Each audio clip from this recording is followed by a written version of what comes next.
তো hey guys, welcome back to my new video. আজ শনিবার, চলো আজ তোমাদের সাথে একটা নতুন রেসিপি শেয়ার করি, মোচার তরকারি। প্রথমে আমি মোচা থেকে মোচার ফুলগুলো বার করে নিচ্ছি। এবার ওগুলোকে পরিষ্কার করে নেব। মোচাকে ছোট ছোট করে কেটে আমি হলুদ জলে রেখে দিয়েছি মোচার কষটা উঠে যাওয়ার জন্যে। আলু আর বেগুন কেটে রেখেছি, চিংড়ি আর বড়ি ভাজা, আলু, বেগুন, ছোলা, মোচা, আদা জিরে বাটা।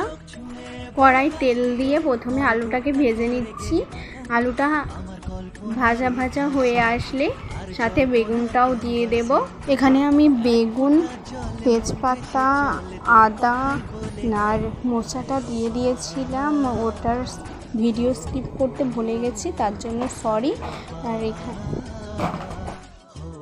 এবার এখানে আমি লঙ্কার গুঁড়ো আর হলুদ গুঁড়ো দিয়ে দিলাম পরিমাণ মতো। যে যেমন ঝাল খান তেমন দিয়ে দেবে। পর আমি পরিমাণ মতো নুন আর জল দিয়ে কিছুক্ষণ সেদ্ধ হতে রেখে দিয়েছিলাম।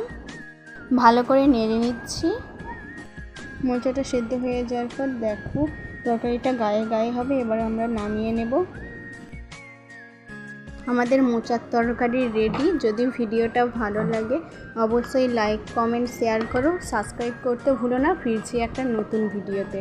তোমরা ভালো থেকে সুস্থ থেকো।